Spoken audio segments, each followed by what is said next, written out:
Selamat datang kembali di Bankom Semarang TV. Pemerintah melalui Kementerian Keuangan kembali menggelar konferensi pers APBN edisi September tahun 2025. Menteri Keuangan menyampaikan perkembangan kinerja anggaran pendapatan dan belanja negara atau APBN hingga bulan September. Laporan ini mencakup realisasi penerimaan negara, belanja negara, defisit, serta langkah strategis pemerintah dalam menjaga stabilitas fiskal di tengah dinamika ekonomi global. Pemerintah menegaskan bahwa APBN tetap difokuskan untuk mendukung pemulihan ekonomi nasional, menjaga daya beli masyarakat, serta memperkuat ketahanan sektor prioritas seperti pendidikan, kesehatan, dan pembangunan infrastruktur. Selain itu, strategi pengelolaan subsidi energi dan belanja produktif juga menjadi sorotan utama.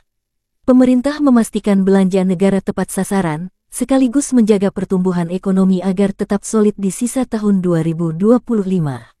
Menteri Keuangan menekankan pentingnya peran APBN sebagai instrumen shock absorber menghadapi tantangan global, mulai dari ketidakpastian harga komoditas, pelemahan ekonomi dunia, hingga gejolak geopolitik. Selamat siang dan salam sejahtera bagi kita semua, rekan-rekan media yang saya hormati. Hari ini kami akan menyampaikan update kinerja APBN kita hingga bulan Agustus 2025. Saya akan mencoba terlebih dahulu dengan perkembangan perekonomian terkini global dan domestik, dan akan dilanjutkan oleh para wakil menteri yang nanti akan membacakan masing-masing realisasi baik dari pendapatan, belanja maupun dari pembiayaan. Setelah itu saya akan tutup dengan kesimpulan. Jadi ini kita lembar membaca lagi nih. Oke, kita mulai. Rekan-rekan media sekalian, dalam beberapa waktu terakhir, kami mulai melihat perkembangan positif dinamika perekonomian global. Paling update adalah stance kebijakan The Fed yang memangkas suku bunga acuan akibat perlambatan di pasar tenaga kerja. Risiko pelemahan pasar tenaga kerja dipandang lebih besar dibandingkan dengan inflasi yang masih di atas target. Dalam FOMC meeting tanggal 17 September 2025, The Fed menurunkan tingkat bunga acuan 25 basis point menjadi 4,25%. Di sisa tahun 2025, The Fed diperkirakan masih akan melakukan 2 kali pemangkasan. Keputusan penting untuk meredam tekanan eksternal, terutama pasar keuangan negara berkembang termasuk Indonesia. Ini kalau saya lihat ya, ini 2 kali pemangkasan itu kata pasar. Kalau The Fed mungkin 1 udah kebanyakan karena ekonominya masih agak tinggi tumbuhnya. Tapi kita harapkan The Fed lebih agresif sehingga kita juga bisa ikut menikmati pertumbuhan ekonomi yang lebih cepat di sana dalam bentuk ekspor yang lebih kuat kinerjanya. Di luar perkembangan tersebut, kinerja ekonomi berbagai negara masih resilient hingga triwulan kedua tahun 2025. Meskipun AS pada periode yang bersamaan menerapkan tarif resiprokal tinggi. Indonesia menjadi bagian dari kelompok negara yang resilient.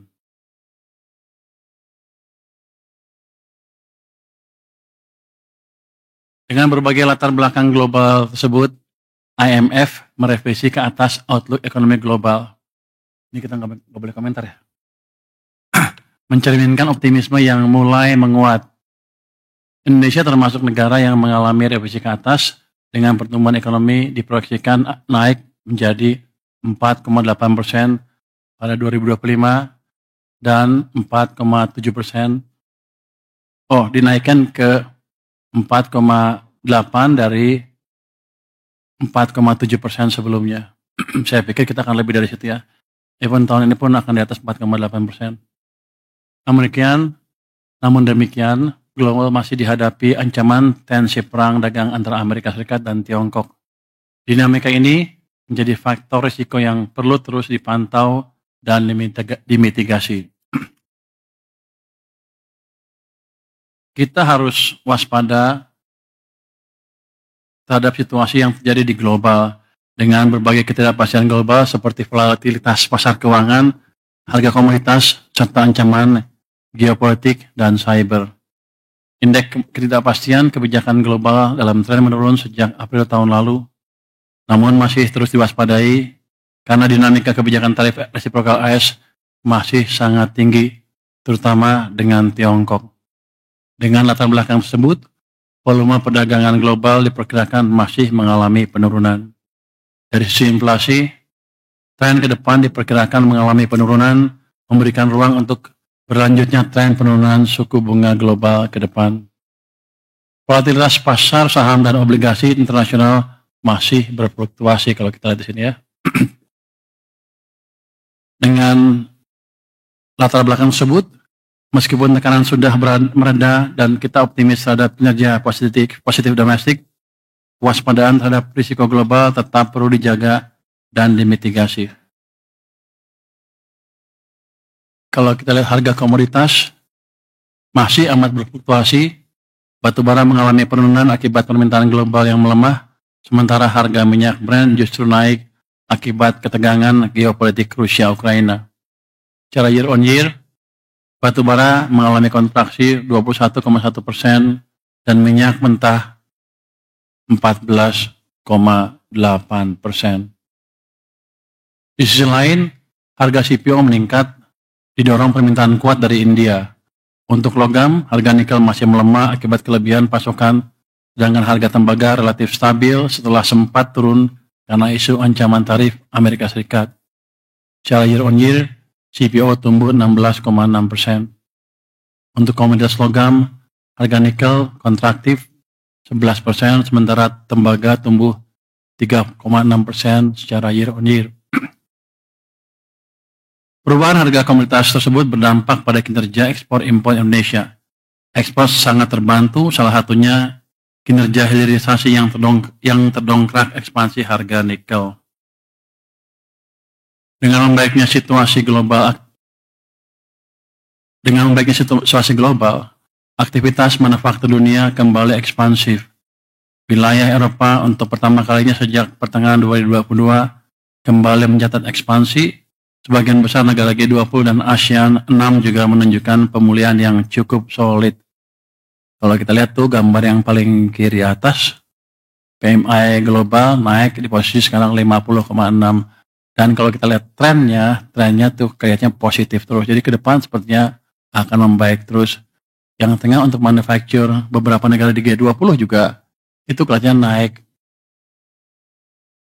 ASEAN juga sebagian besar mulai naik. Jadi Indonesia juga yang merah, Indonesia tuh yang merah tuh udah naik di atas 50 lagi, 51 lebih ya. Jadi sepertinya global tidak seburuk yang ditakutkan selama ini. Mereka mulai recover dan kalau hitungan saya nggak salah recovernya akan lama. Siklus bisnis itu kan Amerika tuh 10 tahun.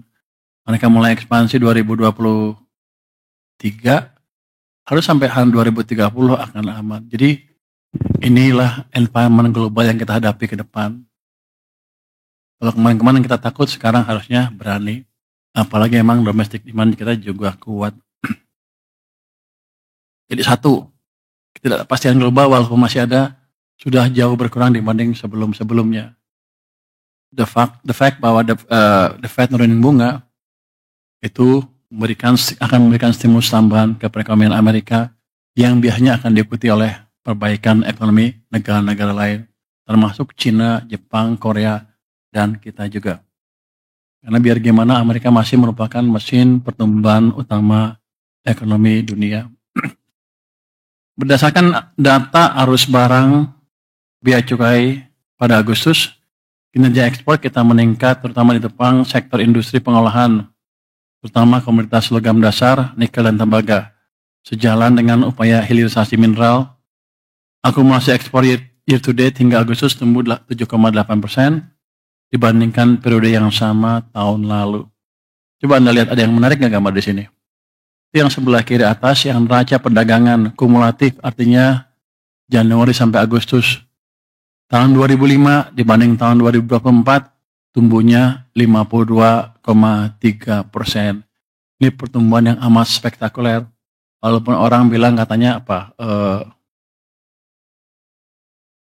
karena mau ada tarif, mereka ini duluan front loading. Tapi kalau saya lihat tetap aja tumbuh. nanti ini menunjukkan bahwa globalnya nggak jelek-jelek amat. Anda lihat tuh tumbuh 52,3%. Jadi sekarang kita tinggal fokus menjaga domestiknya seperti apa. Next. Nah, tukar rupiah, kita lihat berada pada level 16.498 per US dollar pada 19 September 2025, melemah 3,% year to date.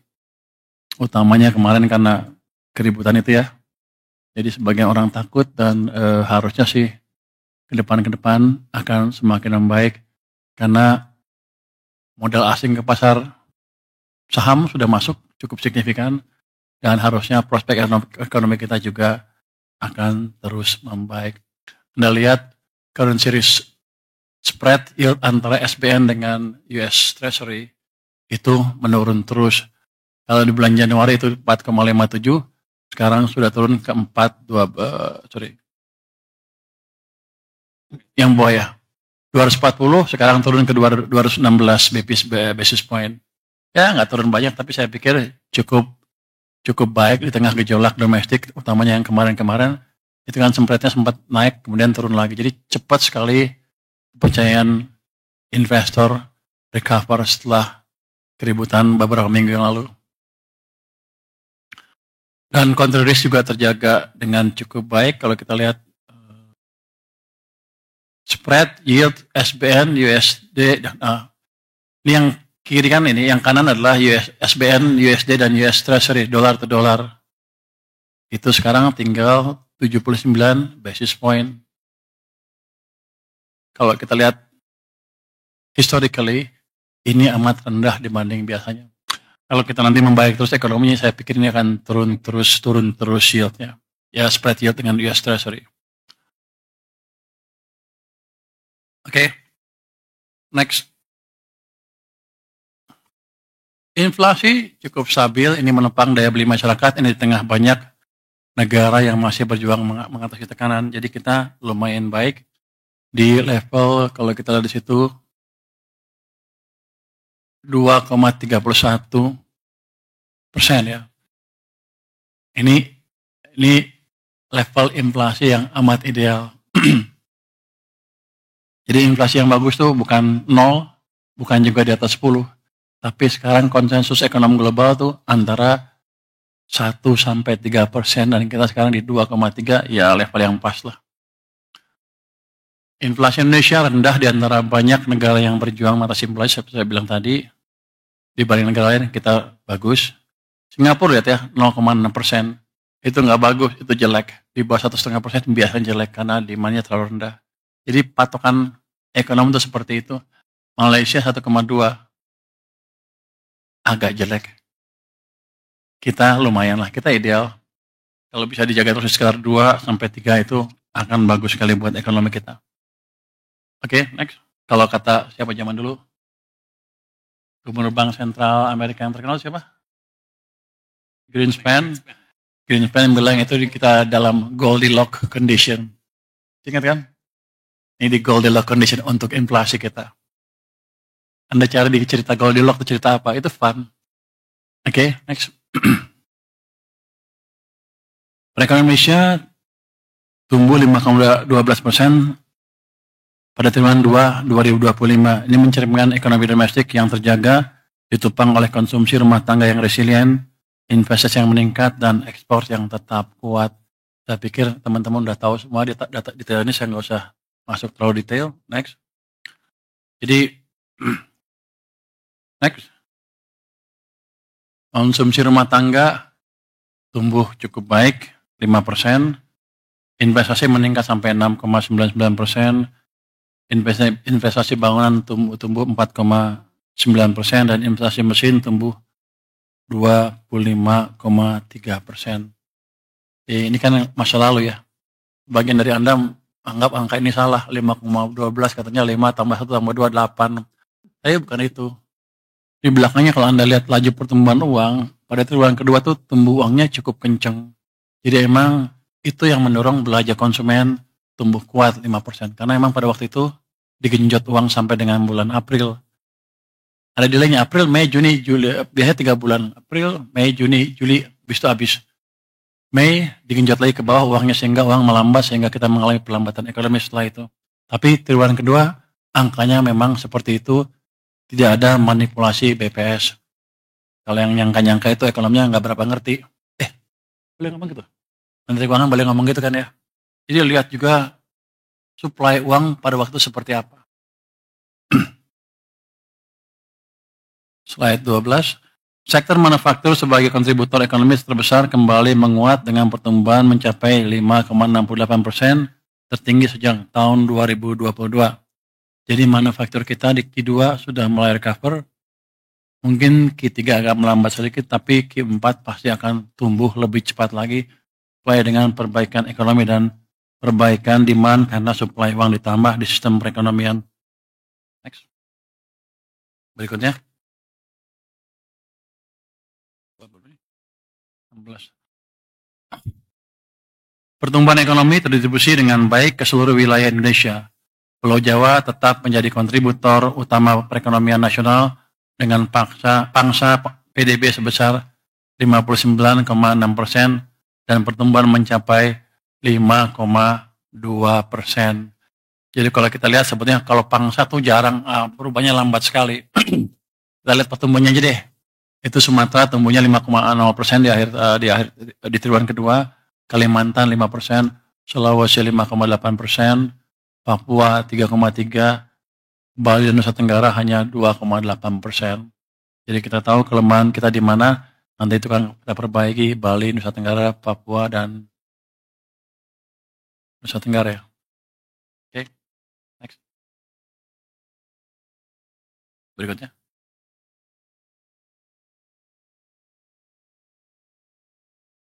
Sejumlah indikator domestik juga menunjukkan tren positif. Aktivitas manufaktur kembali ke level ekspansi, keyakinan konsumen tetap berada di level optimis, konsumsi listrik dan penjualan retail tumbuh positif.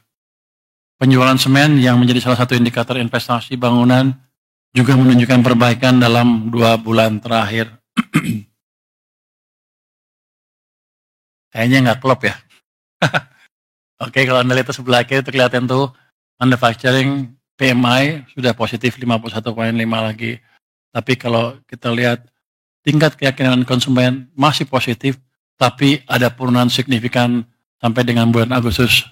Anda lihat trennya gambar tengah atas turun. Tapi ini kan berhubungan dengan tadi kebijakan yang kemarin memperlambat ekonomi. Sekarang sudah digenjot, harusnya ke depan dia akan naik lagi dengan cepat. Penjualan retail juga masih tumbuh positif.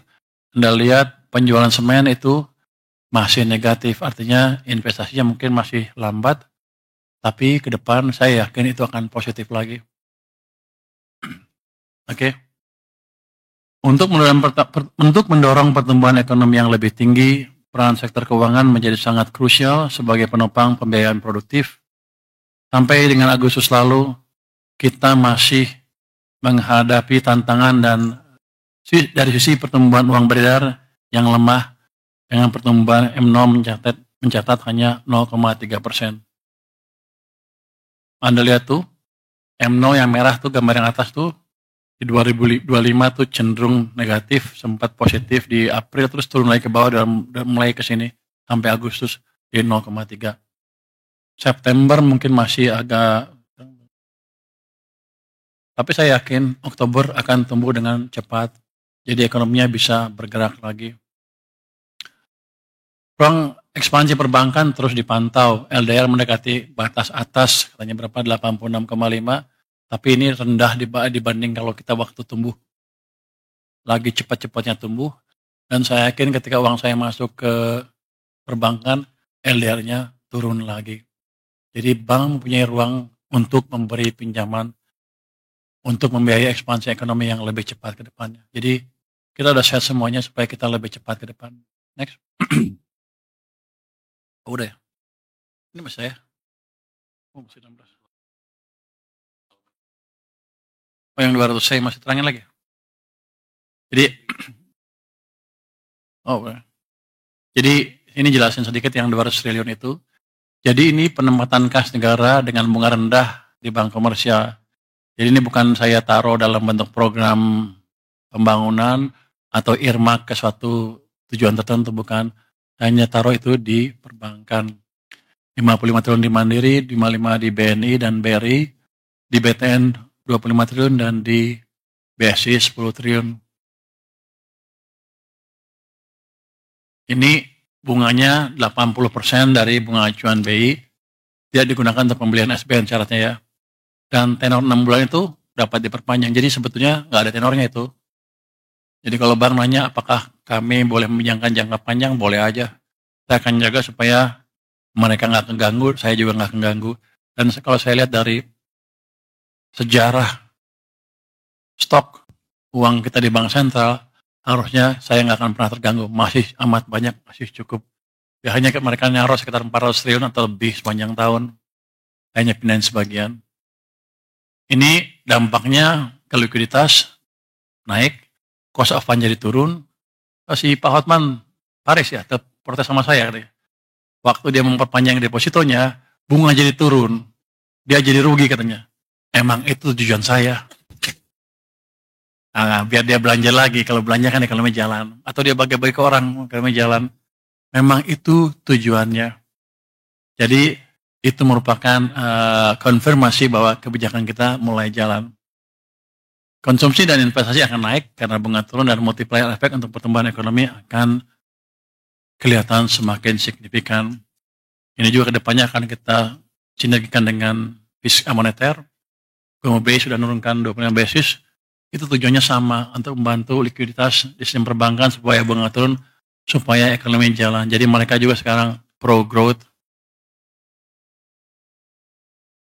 Oke, saya pikir utamanya itu untuk dampak dari apa? Manfaat dari penempatan dana yang 200 triliun itu. Next.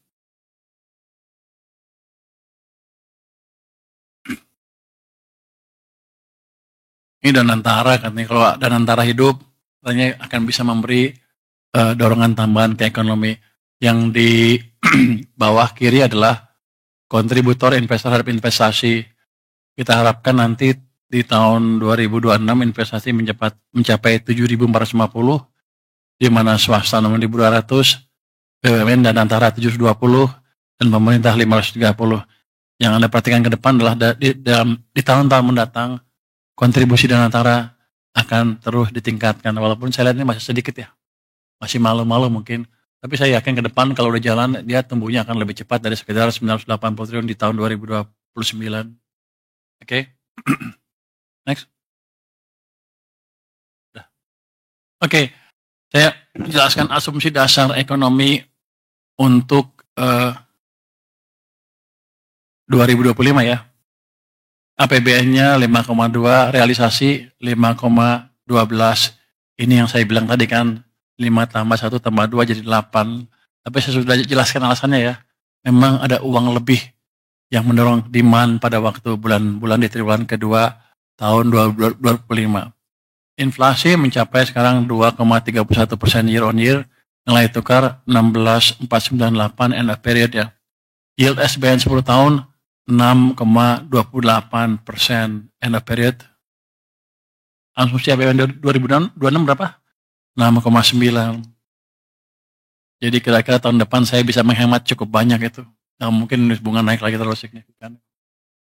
Insya Allah katanya. Itu tabungan kamu bukan? Iya, tabungan. Harga minyak mentah Indonesia 66,07 end of period. APBN-nya 82, jadi ada untungnya di situ ya. Untung nggak kita? Untung. Netnya untung apa rugi? Kayaknya untung sedikit ya. Ya, untung sedikit artinya apa? Anggaran apa APBN kita akan lebih bagus. Itu untung sedikit harusnya kan? Untung sedikit kan? Masih untung apa rugi? Berapa? Untungan per dolar. Oke, pakai untung lah pokoknya. Lifting minyak habis loh banyak. Banyak ngitungnya dia.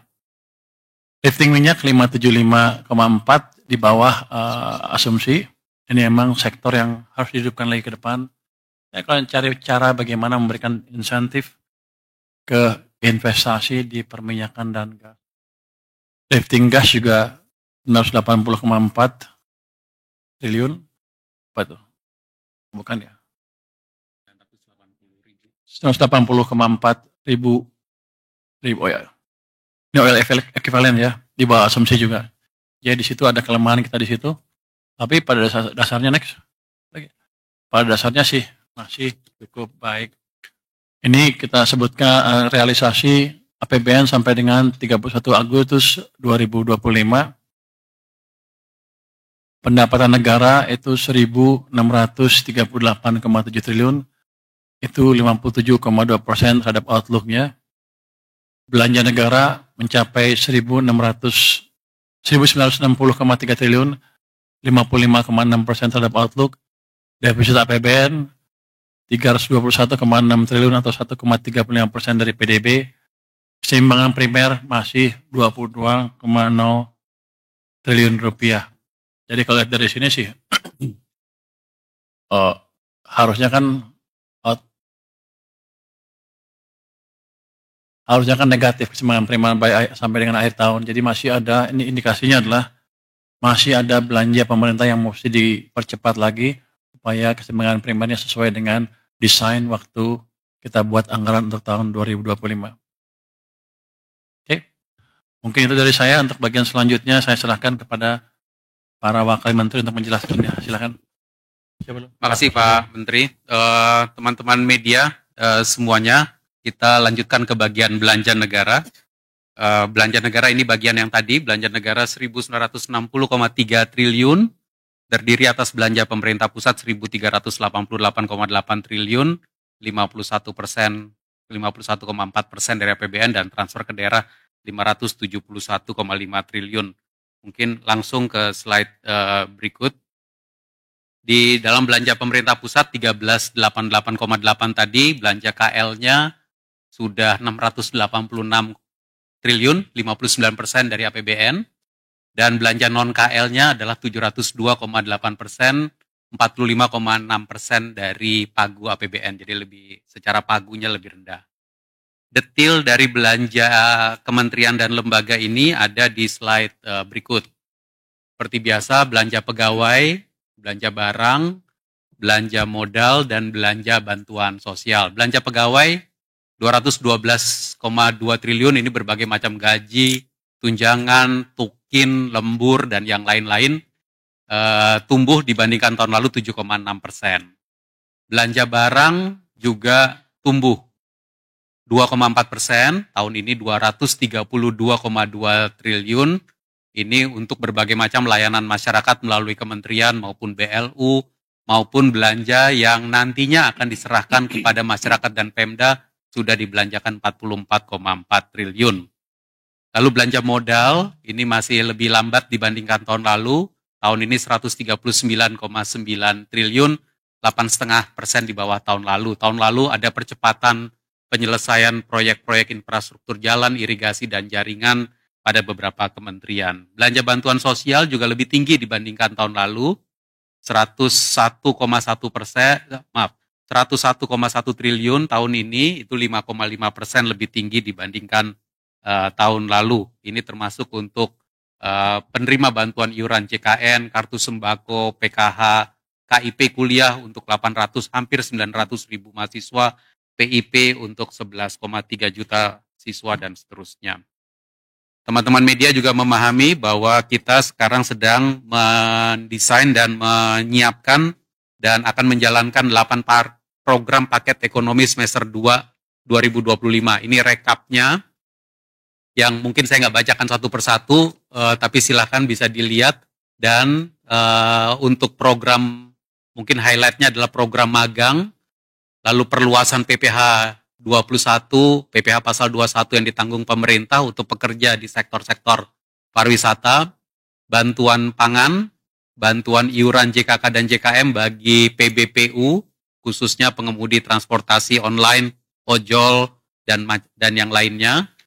Lalu kemudian manfaat layanan tambahan perumahan BPJS Ketenagakerjaan, ini dari BPJS TK, nomor 4 tadi juga dari BPJS TK, nomor 5 juga dari BPJS TK.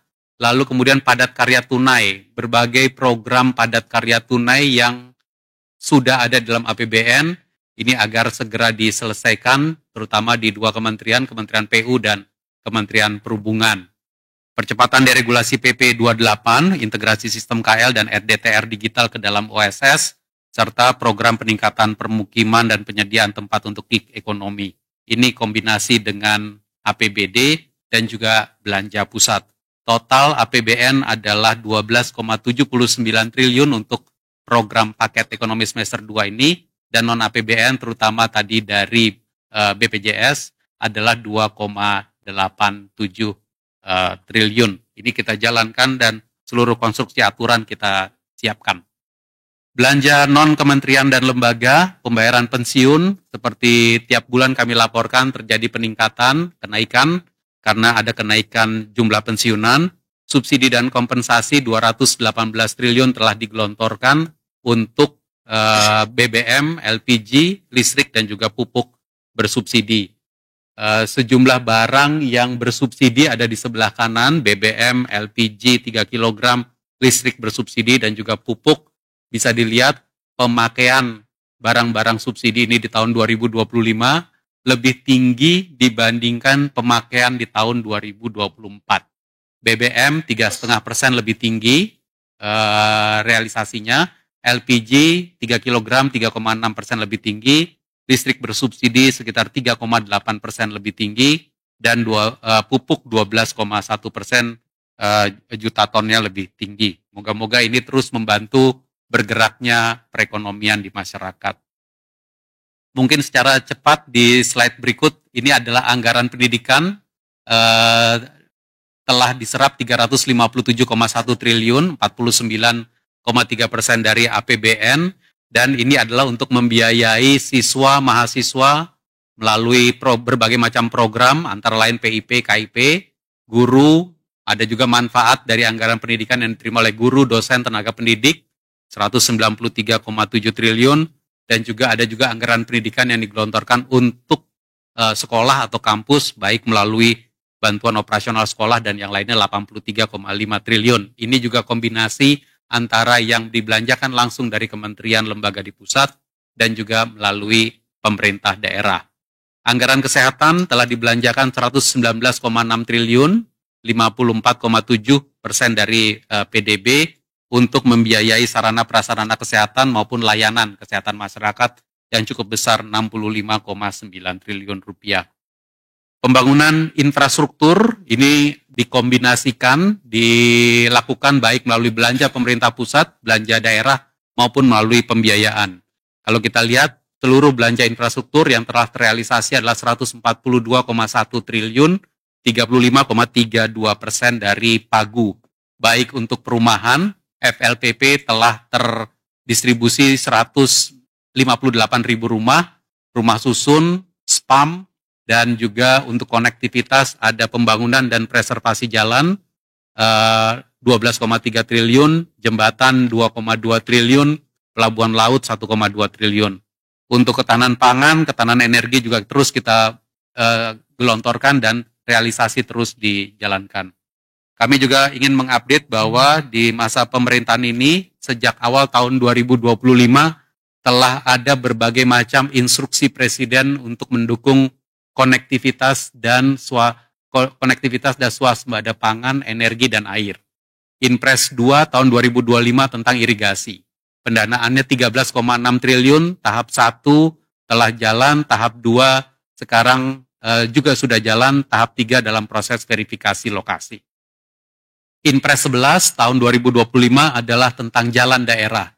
Total pendanaannya 10,2 triliun dan dilakukan ada yang di tahun 2025 tahap 1 dan tahap 2-nya sudah 7 triliun dan nanti akan dilanjutkan ke 2026. Lokasinya juga tersebar di seluruh Indonesia, 37 provinsi.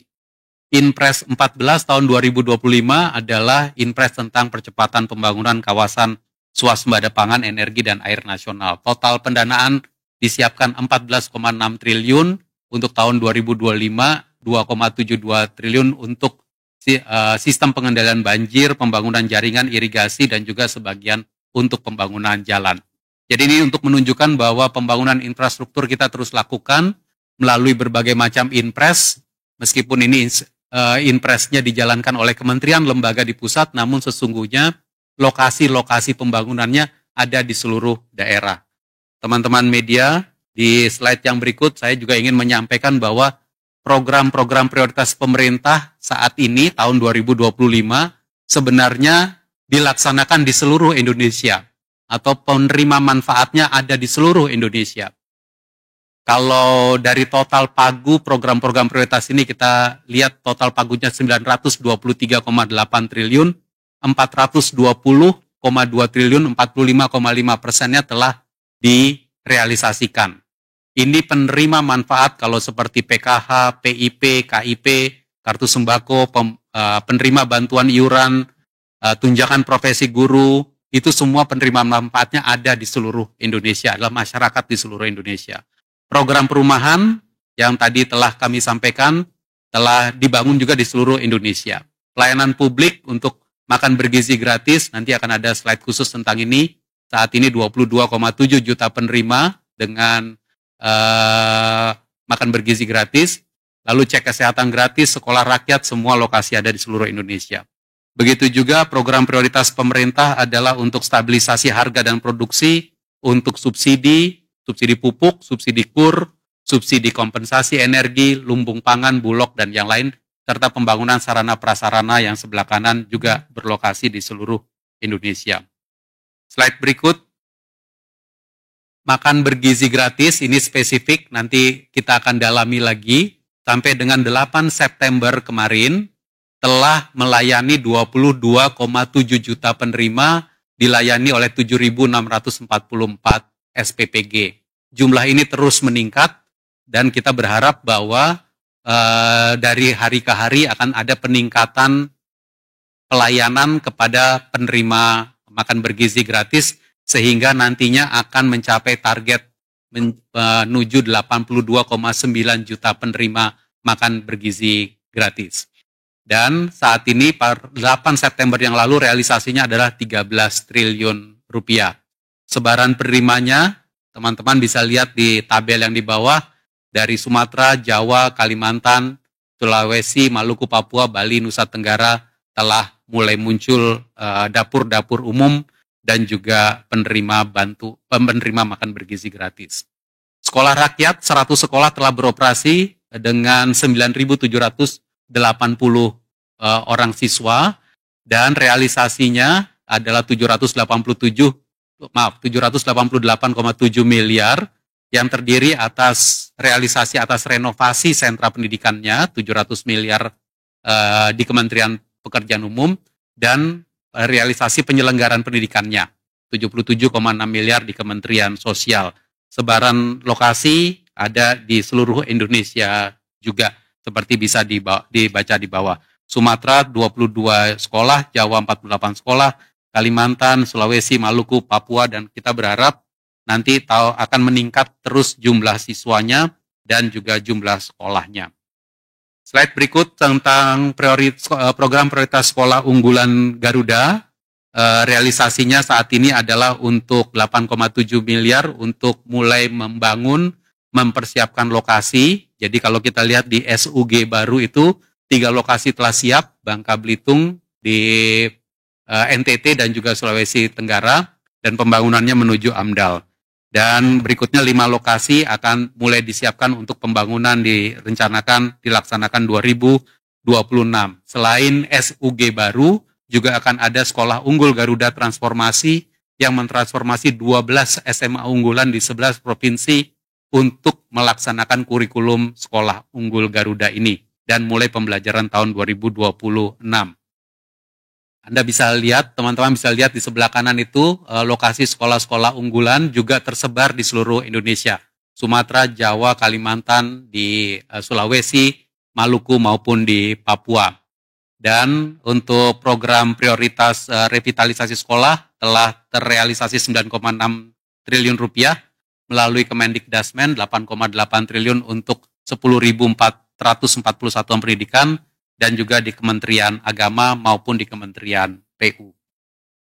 Untuk program prioritas bidang kesehatan, cek kesehatan gratis telah melayani 27,4 juta penduduk, alokasi anggarannya 3,4 triliun sekarang sudah mulai terrealisasi, dan cek kesehatan gratis ini ada yang pada hari ulang tahun, ada cek kesehatan gratis rutin, ada cek kesehatan gratis di sekolah untuk siswa usia sekolah dan remaja. Revitalisasi rumah sakit juga terus dijalankan, 32 unit rumah sakit dilakukan revitalisasi dan alokasi 4,4 triliun rupiah anggarannya, ada yang melalui Kementerian Kesehatan 1,5 triliun rupiah dan ada yang melalui DAK Fisik 0,4 triliun rupiah. Dan lokasinya lagi-lagi Anda bisa lihat ada di seluruh Indonesia. Program prioritas lainnya yang sudah juga mulai bergulir adalah pembangunan kawasan transmigrasi. Ini juga mulai bergulir sejak beberapa bulan yang lalu dan nanti akan menciptakan kawasan transmigrasi sebagai titik-titik pertumbuhan baru di seluruh Indonesia. Dan dukungan kepada koperasi dan UMKM saat ini telah terrealisasi 15,6 triliun rupiah yang terdiri atas subsidi bunga untuk KUR. KUR-nya sendiri sekarang realisasinya sudah hampir 180 triliun rupiah, dan juga untuk sebaran penerima KUR bisa dilihat di Jawa, Sumatera, Bali Nusra, Kalimantan, Sulawesi maupun Maluku dan Papua. Untuk koperasi desa dan koperasi kelurahan Merah Putih telah dikeluarkan Peraturan Menteri Keuangan 49/2025 yang menegaskan bunga pinjamannya sudah bisa diberikan, bunga pinjaman 6%, plafon pinjaman hingga 3 miliar dengan grace period 6-8 bulan dengan tenor 6 tahun. Realisasi anggaran ketahanan pangan sudah terrealisasi 73,6 triliun rupiah, ini kira-kira 50,9% dari APBN, dan dilakukan untuk membangun lumbung pangan, ekstensifikasi untuk infrastruktur, bantuan alas intan prapanen, jaringan irigasi, bendungan, dan juga sarana prasarana sumber daya air. Selain itu, untuk Bulog telah direalisasikan, telah transfer ke rekening Bulog, total alokasi dana 22,1 triliun rupiah. Sebelumnya adalah ini merupakan dua kombinasi, beras dan gabah 16,6 triliun rupiah, dan untuk jagung 5,5 triliun rupiah juga telah dikirimkan kepada Bulog untuk Bulog dapat menangani pembelian beras, gabah, dan juga jagung selama periode panen. Teman-teman media semua, untuk ini kami ingin menyampaikan sekali lagi, APBN terus melakukan upaya keras untuk melakukan belanja berkualitas untuk seluruh Indonesia. Belanja negara adalah satu kesatuan antara belanja pemerintah pusat dan juga transfer ke daerah. Dia merupakan satu kesatuan untuk mendorong peningkatan kesejahteraan rakyat. Sehingga kalau kita lihat bagaimana sebaran belanja APBN di seluruh daerah, kita bisa lihat rata-rata per kapitanya. Di Jawa, rata-rata per kapita belanja negara itu sekitar 3,5 juta per kapita. Di Sumatera sekitar 3,6 juta per kapita. Kalimantan 6,4 juta per kapita. Total belanja negara di Kalimantan. Sulawesi 4,7 juta rupiah per kapita. Bali, Nusa Tenggara 3,7 juta rupiah per kapita, dan Maluku Papua 8 juta per kapita. Ini adalah kesatuan dari belanja negara yang meliputi belanja pemerintah pusat dan juga transfer ke daerah. Seperti yang tadi saya sampaikan, belanja pemerintah pusat pun juga dibelanjakan di seluruh daerah, di seluruh Indonesia. Teman-teman media semua, sekarang saya masuk ke bagian berikutnya yang tentang transfer ke daerah.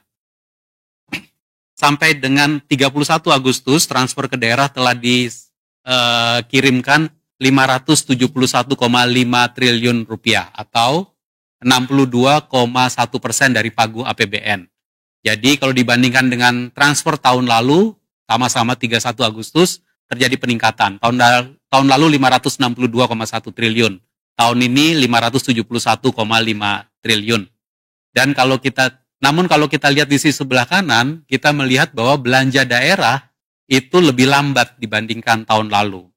Jadi belanja pegawai 1,5% di bawah tahun lalu, belanja barang dan jasa 10,6% di bawah tahun lalu, belanja modal 32,6% di bawah tahun lalu, dan belanja lainnya sekitar 30,7% di bawah tahun lalu. Memang di tahun 2025 ini ada pergantian kepemimpinan daerah, banyak yang bupati, wali kota, gubernur, kepala daerah yang baru. Bisa jadi ini ada perlambatan karena pergantian kepemimpinan, juga ada perlambatan karena kebijakan pencadangan yang kita keluarkan lewat Inpres 1 2025. Namun transfer ke daerahnya sesuai dengan pemenuhan syarat salur tetap lebih tinggi dibandingkan tahun lalu. Karena itu kita berharap bahwa pemerintah daerah akan belanja lebih cepat di dalam sisa waktu 3 bulan ke depan. Kalau kita lihat di slide yang berikut, transfernya tetap tinggi, belanjanya agak perlambatan sehingga dana Pemda di perbankan terjadi peningkatan. Per akhir Agustus kita melihat dana Pemda yang ada di perbankan itu 233,11 triliun rupiah. Ini lebih tinggi dibandingkan tahun lalu, 192,57 triliun rupiah. Jadi kita berharap bahwa daerah akan terus mendorong akselerasi belanja agar APBD mampu memberikan stimulus bagi perekonomian di daerah. Bersama-sama dengan APBN. APBN-nya nanti belanja lebih cepat. Kita ingin seluruh program pemerintah yang tadi kami sebutkan bisa dibelanjakan lebih cepat. Dan sejalan dengan itu APBD juga belanja lebih cepat. Dan terakhir saya juga ingin menyampaikan, mungkin ini beberapa bulan telah kami sampaikan terus, yaitu mulai 2025 dilakukan penyaluran tunjangan profesi guru langsung dari APBN kepada rekening guru. Ini tahun pertama kita melakukan di 2025. Dan realisasi sampai dengan Agustus kita lihat bahwa ini sudah 50% pencairan tahap 1, tahap 2, 33,3 triliun adalah sekitar 50% dari total TPG yang dialokasikan 66,9 triliun.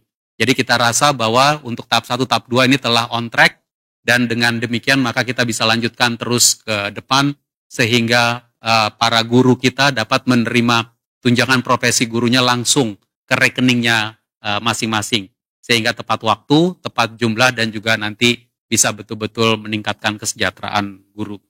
Saya rasa demikian beberapa update mengenai belanja negara yang bisa kami sampaikan. Kami kembalikan kepada Pak Menteri. Jangan Pak Anggito. Terima kasih Pak Menteri. Mungkin presentasi Pak Anggito yang terakhir mungkin. Silakan Pak Anggito.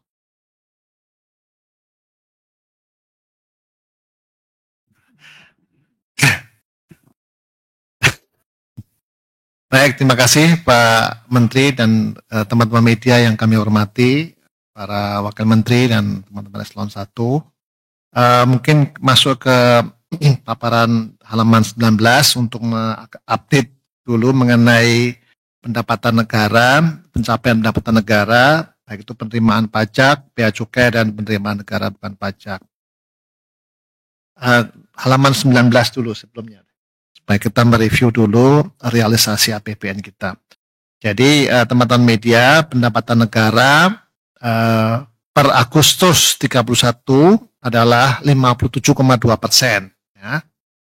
Jadi itu pencapaiannya. Kemudian penerimaan pajak adalah 54,7, tadi nggak terlalu jauh dari average. Kemudian bea cukai 62,8% dan PNBP 64,3. Ini adalah pencapaian per hari ini dibandingkan dengan outlook kita di tahun 2025. Jadi ada peningkatan dari sisi pencapaian terhadap outlook. Kemudian masuk ke halaman 40, saya akan merinci, nanti detailnya bisa dibantu oleh Pak Dirjen Pajak ya dalam pertanyaan. halaman 40. Oh, halaman 40 kok ini?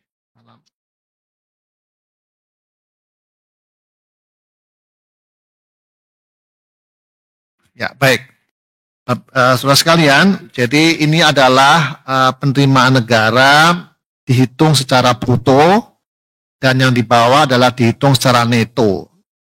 Yang seperti yang sudah kami sampaikan, selalu ada perhitungan bruto yang menunjukkan kondisi ekonomi dan juga penerimaan neto yang setelah dikurangi dengan restitusi. Jadi secara bruto konsisten sejak bulan Maret sampai dengan sekarang kita mengalami pertumbuhan yang positif ya. Positif. Nah, kalau neto sekali lagi angkanya adalah 54,7% dibandingkan dengan outlook. Di bulan di bulan Agustus ini penerimaan neto kita negatif 3,8 karena ada faktor restitusi. Jadi selalu ada korelasi antara penerimaan bruto dan neto. Di sisi PPh badan ada kenaikan untuk yang bruto, tapi ada koreksi dengan restitusi. Kemudian untuk PPh orang pribadi positif 38,8%, untuk yang netonya 39,1%, untuk PPN minus 0,7%, dan untuk yang netonya itu ada koreksi dari restitusi menjadi 11,5% negatif, PBB positif. Lanjut. Next. Ini adalah realisasi penerimaan yang lazim kita sampaikan dari bulan ke bulan untuk menunjukkan dinamikanya.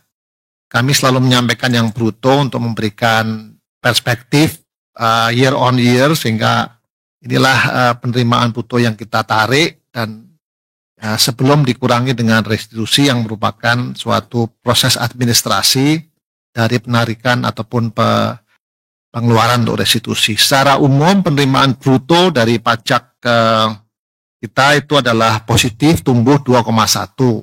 Kalau by sektornya ada ketenaga listrikan, pertambangan biji logam, perdagangan online, perdagangan besar, pertanian tanaman, industri minyak kelapa sawit, dan perbankan. Inilah sektor-sektor yang tumbuh ya untuk posisi bulan Januari sampai Agustus. Lanjut.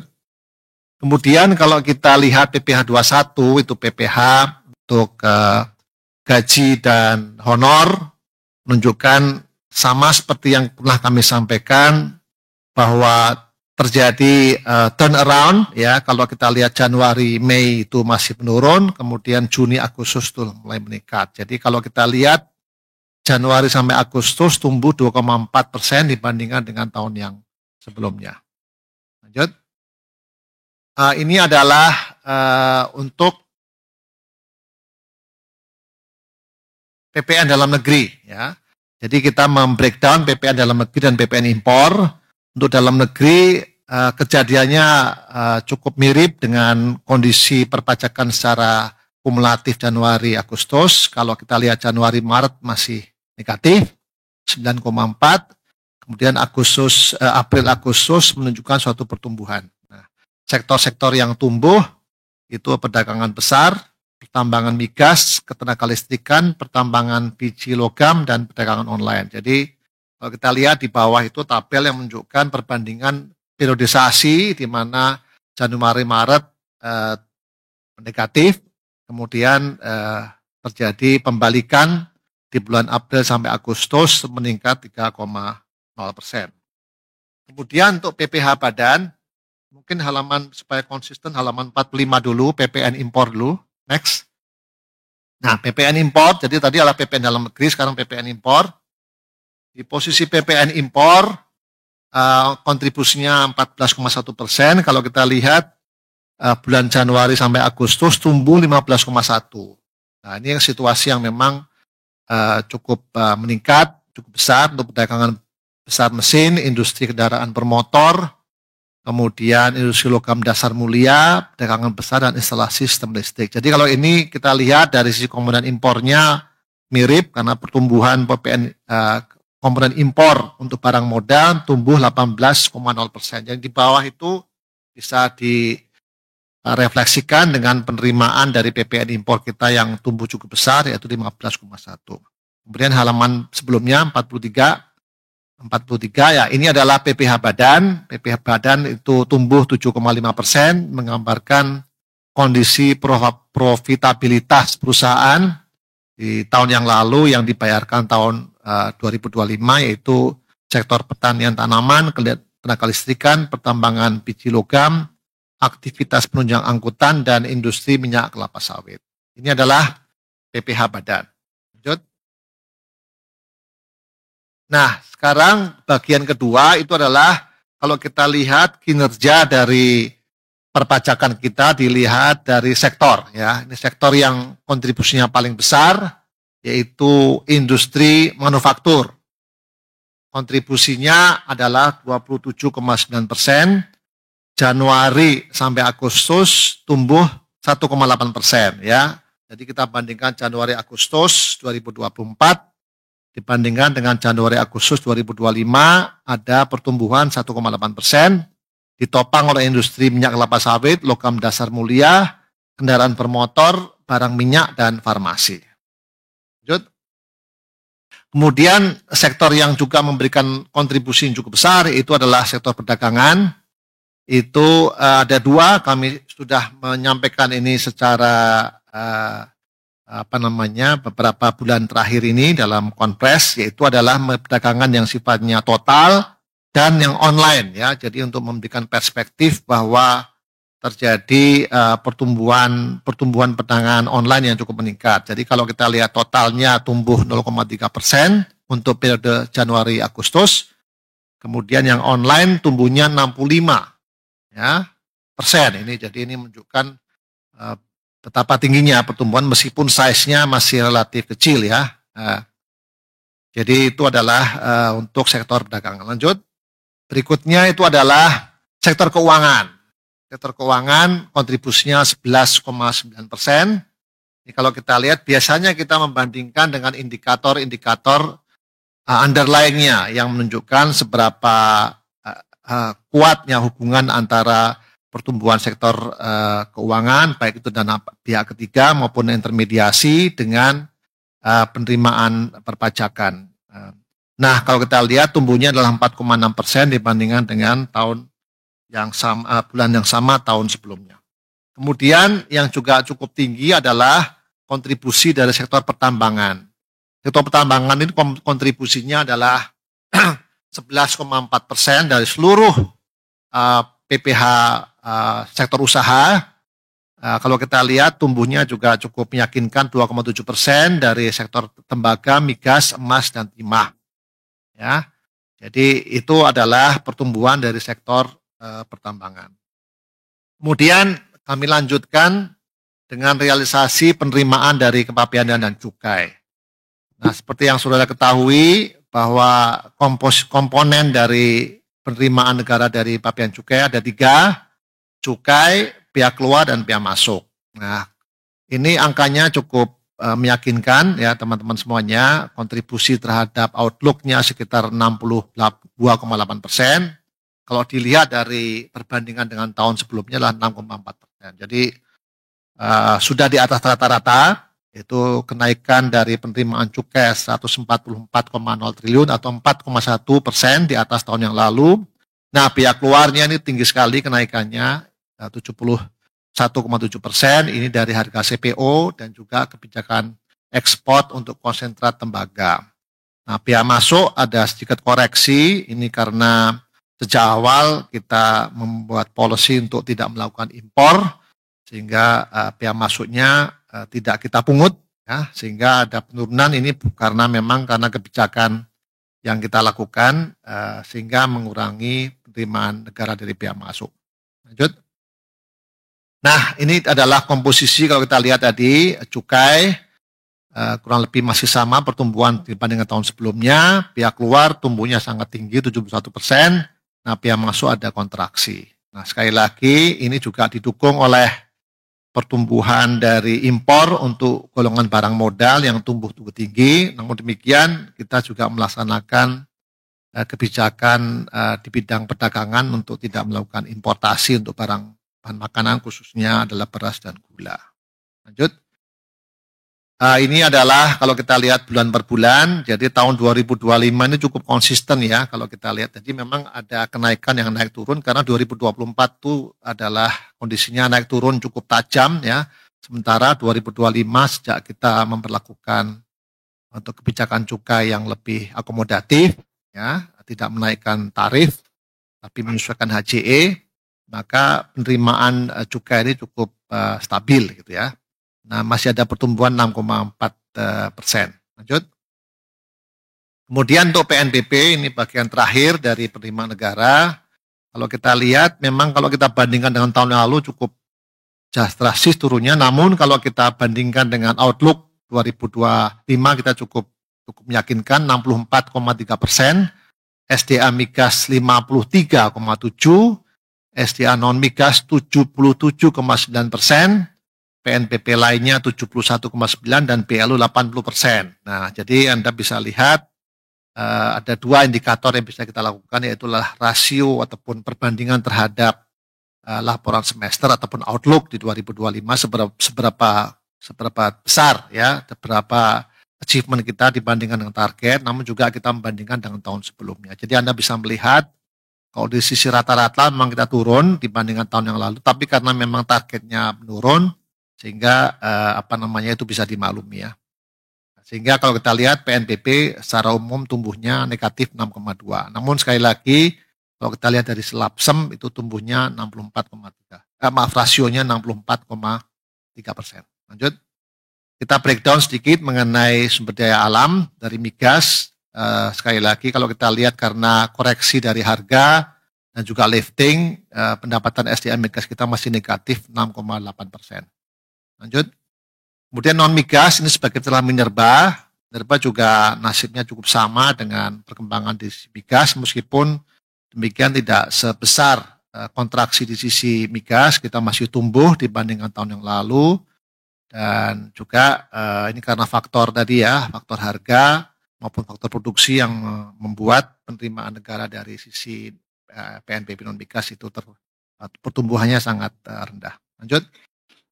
Nah, yang terakhir adalah mengenai PNBP PLU dan PNBP lainnya. Jadi kalau kita lihat, itu kita bandingkan 2024 dan 2025, year on year, ada kontraksi 4,1, ini karena dua hal, karena ada penurunan pendapatan dari jasa penyediaan barang dan jasa lainnya, serta pendapatan jasa layanan perbankan dari PLU.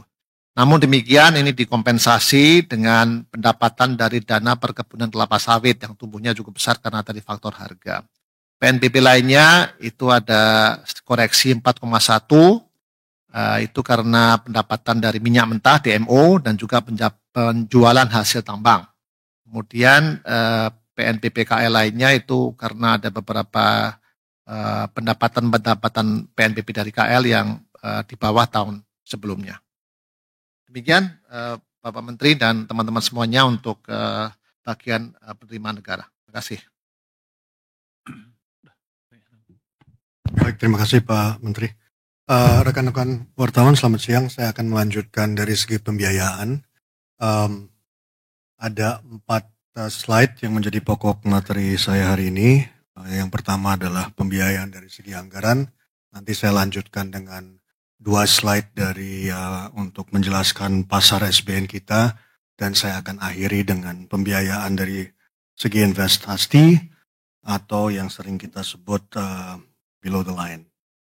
Baik, dari segi pembiayaan sampai dengan realisasi sampai dengan 31 Agustus, realisasinya adalah 425,7 triliun atau 69,1% dari target APBN.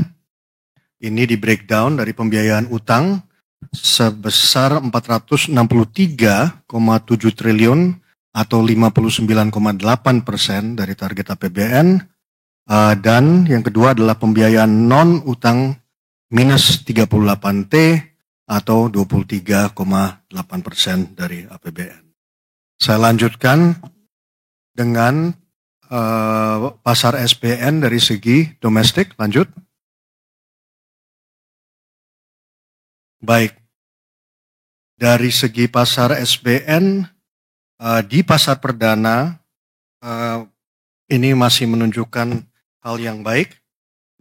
Hingga lelang terakhir rata-rata bid to cover ratio tahun 2025 tercatat 3,03 untuk SUN dan 3,15 untuk SBSN.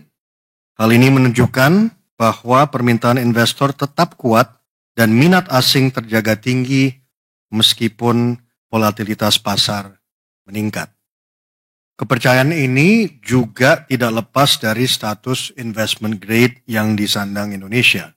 sehingga SBN Indonesia tetap dipandang sebagai instrumen aman dan kredibel di pasar global.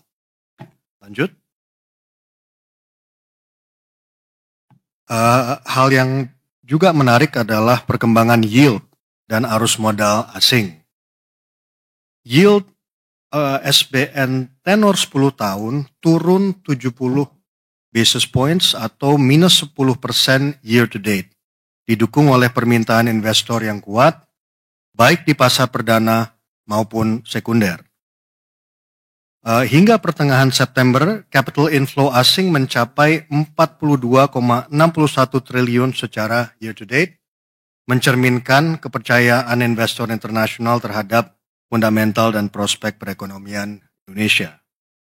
Ini spread SBN 10 tahun, ini juga tadi sudah disampaikan oleh Pak Menteri, terhadap US Treasury turun ke level 216 basis points, lebih rendah dibandingkan sejumlah peers, sehingga menunjukkan profil risiko Indonesia yang terjaga. Yield yang turun, spread yang menyempit, serta aliran modal asing yang masuk, semua mendukung tercapainya pembiayaan dengan biaya utang yang lebih rendah dan efisien. Lanjut. Dan ini yang terakhir adalah pembiayaan investasi. Ini hingga 31 Agustus 2025, pemerintah telah mencairkan 42,7 triliun rupiah yang digunakan untuk tiga program prioritas, yaitu di sektor perumahan, ketahanan pangan, dan kerjasama internasional. Di sektor perumahan, tahun 2025 dialokasikan sebesar 35,2 triliun rupiah dengan target 350.000 unit rumah. Realisasi sampai akhir Agustus mencapai 18,77 triliun dengan output 163.831 unit rumah senilai 20,32 triliun. Penyaluran tertinggi berada di Jawa Barat, diikuti Jawa Tengah, Sulawesi Selatan, Banten, dan yang terakhir Jawa Timur. Untuk sektor pangan melalui Bulog, pemerintah mengalokasikan 22,07 triliun untuk penguatan cadangan pangan. Hingga Agustus, realisasi mencapai 16,57 triliun rupiah untuk pembelian 488,9 ribu ton beras dan 1,64 juta ton gabah dari petani. Selain itu, pada 21 Agustus, pemerintah mencairkan tambahan 5,5 triliun untuk mendukung pengadaan jagung guna menjaga stabilitas harga pakan dan pangan. Baik, saya rasa rekan-rekan wartawan itu yang dari segi pembiayaan tadi saya kembalikan ke Pak Menteri. Terima kasih. Terima kasih Pak Wamen. Jadi kesimpulannya dari presentasi ini, ketidakpastian global masih tinggi. Padahal saya bilang tadi turun ya. Ini teksnya masih salah sedikit. Ya, ketidakpastian global masih tinggi kelihatannya, tapi prospek global semakin clear, semakin kelihatan. Kelihatannya akan semakin membaik ke depan dan dengan pertumbuhan yang lebih cepat kemungkinannya karena para pengambil kebijakan di Central Bank maupun pemerintahnya siap untuk mendorong pertumbuhan ekonomi global. Kita lihat Amerika yang lambat sekali menurunkan, akhirnya menurunkan juga. Masih ada tensi geopolitik, tapi udah bertahun-tahun di situ rasanya sih bukan faktor utama lagi. Ya, tetap aja perbaikan ini mesti diantisipasi dan dimitigasi. Jadi lucu kalimatnya ya. Tapi kira-kira gitu, gambarnya sih nggak seburuk awal tahun lah kelihatannya sih. Kita lihat momentum pertumbuhan ekonomi terus diperkuat dari sisi sektor permintaan dan daerah. Gimana kalimatnya? Pada dasarnya gini, ekonomi kita masih kuat walaupun ada gejolak global dan kita akan perkuat terus ke depan. Apalagi kami sudah mendorong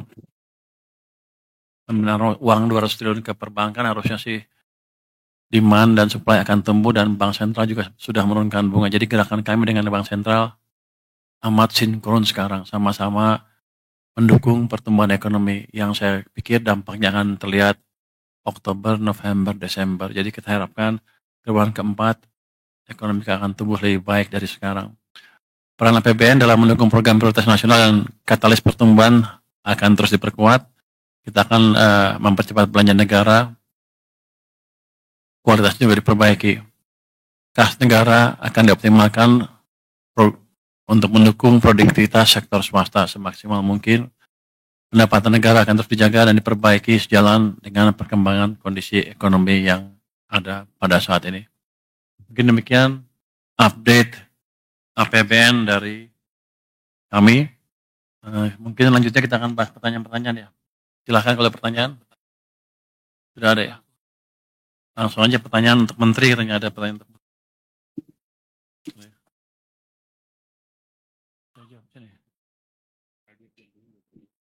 Saya aja dulu, habis itu saya bisa santai. Emang deh.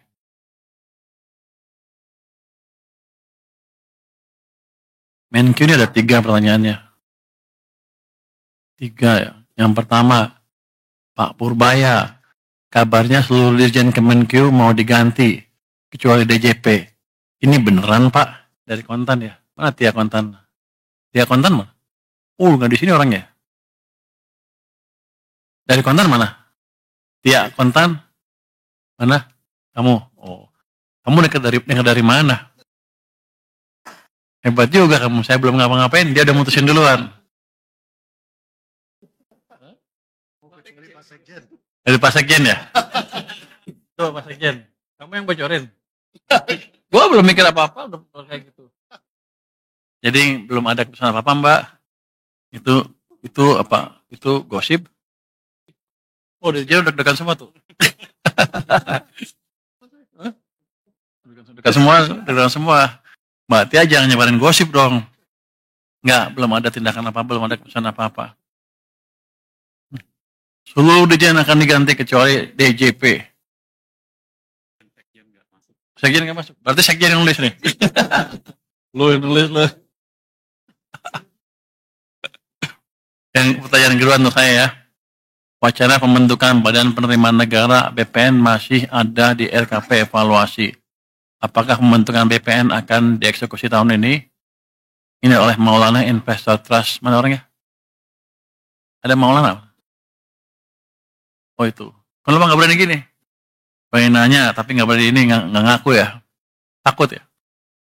Jadi kelihatannya sih sampai saat sekarang saya belum memikirkan apakah ada Badan Penerimaan Negara atau belum. Apalagi mengingat orang yang ngurus itu mau pindah bentar lagi.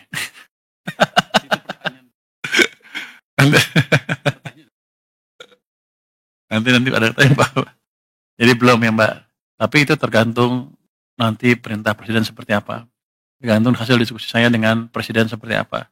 Tapi untuk sementara sih kalau saya lihat sih belum perlu. Sampai kita semuanya sudah stabil. Yang jelas kita akan optimalkan dulu pendapatan dari bea cukai maupun pajak. Nanti kalau udah optimal, dioptimalkan hasilnya belum bagus juga, baru kita pikir untuk bentuk itu. Tapi sekarang sih belum saatnya. Masih ada kelemahan-kelemahan di sistem baik pajak maupun bea cukai yang bisa diperbaiki. Jadi dengan desain yang ada saya mau lihat kalau dijalankan dengan optimal berapa kenaikan cukai maupun pajak kita. Kalau itu masih terlalu rendah, baru kita berpikir ke arah sana. Tapi rasanya sampai sekarang belum. Yang ketiga, apa kebijakan quick win dari Pak Menkyu untuk memperbaiki performa penerimaan negara termasuk penerimaan pajak yang belakangan masih terkontraksi? Yang pertama ya, penerimaan pajak terkontraksi karena ekonominya tumbuhnya lebih lambat dibanding perkiraan. Kalau di bulan keempat, Oktober, November, Desember masih kebur ya, dengan pemberian stimulus tadi. Ini siapa sih? Surya Bisnis Indonesia. Mana Surya? Kamu lagi? Kamu Maulana kamu juga? Sebenarnya. Jangan-jangan itu karena nama. Jadi, saya sih optimis ketika nanti impact dari kebijakan kita melonggarkan kondisi likuidasi sistem, itu harusnya Oktober, November, Desember akan tumbuh cepat ekonominya. Itu yang pertama. Otomatis pajaknya juga akan lebih baik. Jadi saya naikin pendapatan bukan dengan menaikkan tarif, tapi mendorong aktivitas ekonomi supaya pajak saya lebih besar. Anda juga nggak kerasa bayarnya, kira-kira. Tapi kalau ekonominya tumbuh kenceng kan, Anda bayar pajaknya happy, ya kan? Itu yang kita kejar. Yang kedua, kita punya list 200 penunggak pajak besar. Itu yang sudah inkrah. Kita mau kejar yang eksekusi, itu tagihannya sekitar 50-60 triliun rupiah. Dalam waktu dekat, ini akan kita tagih, dan mereka nggak akan bisa lari. Yang berikutnya, kami juga melakukan penegakan hukum ya untuk serious non-compliance dengan memakai kerjasama dengan Kejaksaan Agung, Polisi, KPK, dan BPATK. Terusnya, ada pertukaran data juga dengan Kementerian Lembaga untuk mempermudah kami menarik pajak ya. Kemudian Cortex. Tadi saya minta Dirjen Pajak untuk tulis. Di sini nggak ada Cortex. Kenapa nggak ditulis?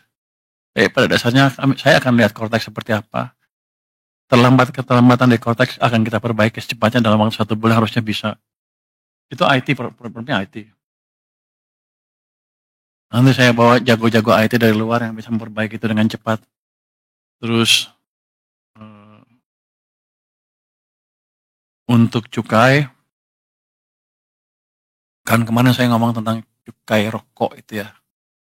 Kami sudah panggil tuh marketplace seperti apa? Bukalapak, Tokopedia, apalagi Blibli semua untuk menghimbau, untuk menjalankan, untuk tidak mengizinkan penjualan barang-barang ilegal dalam hal ini rokok ya. Nanti yang lain juga. Tadinya mintanya by 1 Oktober ya. Tapi saya bilang secepatnya aja. Terus nanti mulai ada, kan udah kedeteksi siapa-siapa yang jual. Kita akan mulai tangkepin. Jadi yang mau jual harus berhenti, jangan jual lagi. Itu saya harapkan bisa mengurangi konsumsi rokok ilegal. Kami juga akan cek ke ini ya, supplier bukan di situ aja, di warung-warung katanya ada juga pertoples murah gitu ya. Kita akan cek. Yang jelas teman-teman tolong sebarkan bahwa siapapun yang jual ilegal, rokok ilegal di tempat mana, saya akan datangin secara random. Yang lain lagi adalah itu kan kalau kita import ada jalur hijau ya. Jalur hijau biasanya nggak diperiksa tuh. Nggak tahu rokok ilegalnya masuk lewat situ apa enggak. Tapi saya akan random cek. Walaupun jalur saya akan random cek, nggak ngeganggu jalur cepatan, tapi terdeteksi kalau ada kecurangan. Mungkin ya dalam waktu dekat kita akan dapat banyak orang di situ tuh. Nanti yang terlibat kita akan sikat, termasuk kalau ada yang terlibat dari Bea Cukai maupun orang Departemen Keuangan. Tapi saya harapkan dengan itu nanti 3 bulan ke depan sudah hilang. Karena kan siklus impor kan 3 bulan kira-kira ya. Jadi kita harapkan semuanya mengikuti aturan yang ada dengan benar. Jangan coba-coba mengakali lagi aturan impor yang ada di sini. Itu mungkin short term quick win yang akan kita desain dalam waktu 1 bulan ke depan. Terima kasih. Mungkin dari yang lain, dari Wamen dan lain-lain, silakan. Terima kasih Pak Menteri, Bapak Wamen dan juga teman-teman wartawan. Pertanyaan untuk Dirjen Pajak ada 5. Yang pertama terkait bagaimana strategi khusus untuk mencapai target penerimaan sisa di tahun ini. Tadi sudah disampaikan oleh Pak Menteri, beberapa yang terkait dengan multi-door approach untuk menegakkan hukum, kemudian kami akan mengejar penunggak pajak 200 terbesar yang sudah inkrah dengan potensi 50-60 triliun. Juga kami akan mengintensifkan pertukaran data yang selama ini sudah terjadi.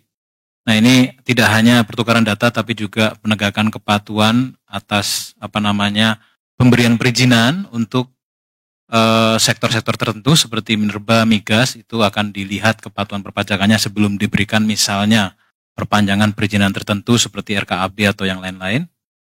Lalu di internal sendiri apa yang sudah dilakukan dengan joint program antara Dirjen Pajak, bea cukai dan PNBP itu akan terus dipertegas. Lalu pertanyaan yang kedua, apakah sudah ada wajib pajak yang mengajukan permohonan diskon atau pengurangan angsuran PPh pasal 25? Sektor mana aja yang paling dominan? Dari Mas Dendi Kontan, pertanyaan 1 dan 2 dari Mas Dendi. Untuk yang pertanyaan 2 itu belum ada, biasanya nanti mulai di kuartal ketiga akhir September baru akan ada permohonan pengajuan dari wajib pajak.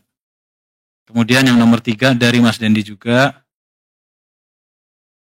sektor apa yang akan dibidik strategi khusus? Ini sebenarnya sama tadi jawabannya ya. Jadi sektor spesifik tentu sektor-sektor yang memang menjadi penopang penerimaan dan risikonya tinggi, seperti tadi multi-door approach dengan kejaksaan yang sudah disampaikan oleh Pak Menteri, itu terkait dengan misalnya Satgas PKH untuk kelapa sawit, kemudian yang berikutnya Satgas PKH untuk minerba.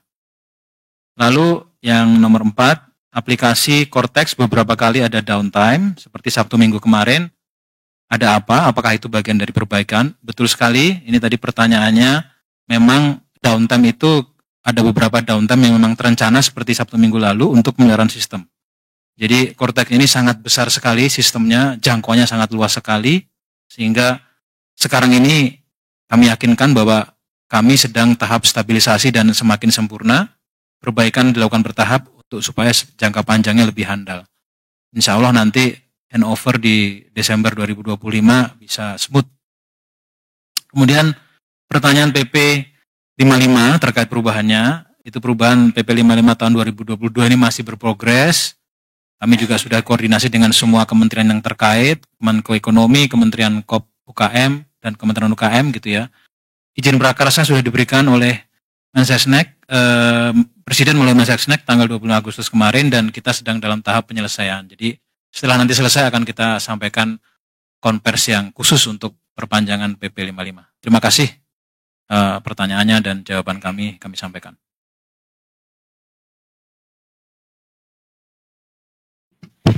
Izin Pak Menteri, Pak Wamen, Bapak Ibu sekalian. Terima kasih tadi dari teman-teman media. Ada beberapa pertanyaan yang ditujukan kepada kami di Direktorat Jenderal Anggaran. Akan kami coba jawab secara singkat saja. Pertama, pertanyaan dari Krishna Investor Daily tentang update blokir anggaran. Jadi sebelum kita ketahui, kalau kita lihat efisiensi anggaran yang diblokir itu kan awal tahun sebesar 256,1 triliun, dan sampai dengan hari ini yang telah dibuka blokirnya sebesar 168,5 triliun. Jadi kalau kita lihat pembukaan blokir itu biasanya ditujukan untuk pertama menunjang program prioritas pemerintah, ada pemenuhan biaya operasional, pemenuhan tusi dasar kementerian lembaga. Jadi kalau contohnya mendukung program prioritas itu apa aja sih? Biasanya tadi untuk program catak sawah, untuk peningkatan satuan pendidikan, untuk sekolah rakyat, revitalisasi madrasah, dan seterusnya. Itu yang kita buka blokirnya. Ada juga pertanyaan dari Tia Kontan, intinya adalah berapa yang bisa dihemat pemerintah sampai akhir tahun untuk subsidi listrik dan BBM bersubsidi. Nah, di sini bisa disampaikan nanti ya realisasi dari nominal rupiah subsidi energi BBM dan listrik itu akan bergantung dari banyak faktor. Jadi bukan hanya volume, tapi juga nanti kita lihat ICP-nya berapa, harga minyak kita berapa, nilai kurs kita berapa, dan seterusnya. Jadi sekarang masih bulan September, masih ada 3 bulan ke depan, jadi kita masih terus melihat pergerakan faktor-faktor tersebut yang kita tahu sangat-sangat dinamis. Jadi kami pemerintah masih mengambil langkah atau strategi yang sifatnya hati-hati dan prudent. Dan kami juga pemerintah masih punya juga kewajiban kepada BUMN pelaksana penyedia BBM listrik bersubsidi yang juga harus kita perhitungkan. Terakhir tadi pertanyaan dari Krishna, Investor Daily, Trian IDN, ini terkait dengan realisasi belanja KL. Jadi kalau data per 18 September kita sebesar 51,8%. Ada beberapa KL yang ada di atas dari rata-rata, ada yang masih di bawah dari rata-rata. Nah biasanya untuk pembangunan fisik itu nanti terdapat gap nih antara kecepatan pembangunan fisik real di lapangan dengan penyerapan anggarannya.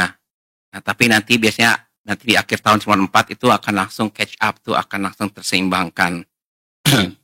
Nah, yang paling penting adalah langkah-langkah percepatan apa yang kita lakukan. Kita selalu melakukan monitoring dari secara intensif, udah 3 bulan terakhir ini untuk RPD-nya, rencana penaikan dananya misalnya. Kita juga melakukan pendampingan untuk asuransi belanja. Tadi disampaikan oleh Pak Menteri, kita juga tadi akan keliling. Kita pada intinya ada sama-sama mencoba melihat masalah-masalah yang dihadapi oleh berbagai KL tersebut. Kita coba pendampingan seperti apa. Dan juga kita juga sudah mulai juga mengeksplor misalnya skema penyelesaian program prioritas lintas tahun. Ada luncuran, MOIC, multi-year contract, dan sebagainya. Mungkin demikian yang kami sampaikan. Pak Menteri, kami kembalikan. Terima kasih. Oh, Pak Febrio langsung ya. Terima kasih Pak Menteri, Pak Wamen. Untuk Wildan, DDTC News, dan Dendi Kontan. Ini terdapat 3 insentif baru yang disiapkan seiring dengan pemberlakuan Global Minimum Tax. Jadi kami sampaikan lagi bahwa PMK-nya sudah berlaku sejak Januari 2025. Ini memang berlaku di seluruh dunia, Global Minimum Tax-nya 15%. Lalu di banyak negara ini memang sudah diimplementasikan secara formal, bahkan negara tetangga kita dan juga tujuan investasi maupun sumber investasi kita, seperti misalnya Korea, Singapura, Australia, dan lain-lain. Jadi kebijakan ini sudah dimulai.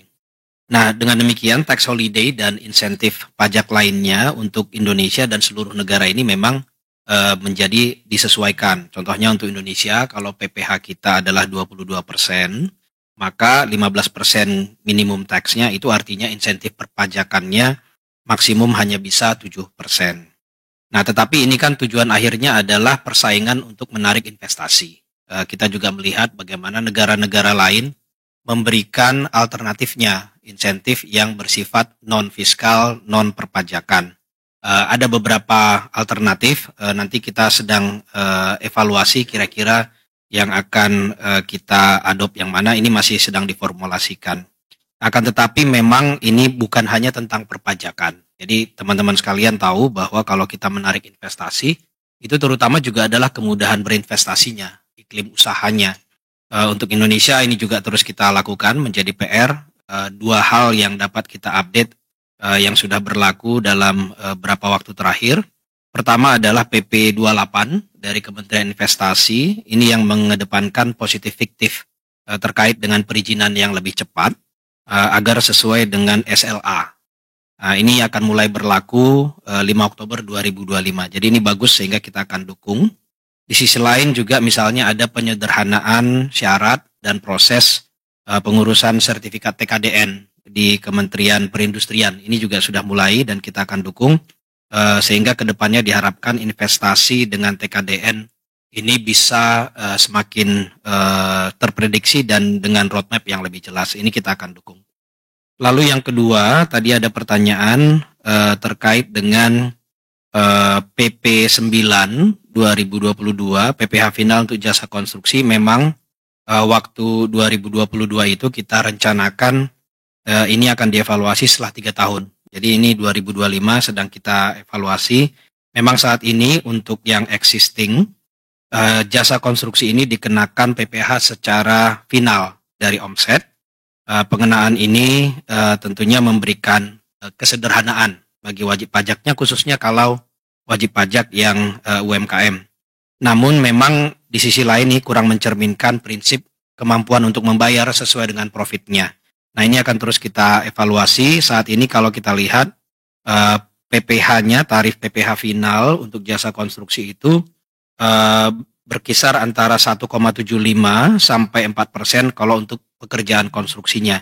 Jadi makin kecil dia, ini juga keberpihakan, itu tarifnya 1,75% dari omset.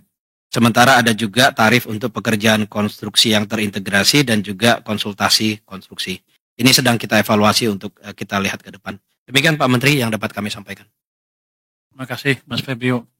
Saya pikir sudah jawab semua ya. Dengan laporan ini, pemerintah berharap transparansi dan akuntabilitas pengelolaan APBN dapat terus terjaga, sekaligus memberikan keyakinan kepada masyarakat bahwa keuangan negara dalam kondisi sehat dan terkendali. Dan pertanyaan Tim Bankom Semarang TV melaporkan.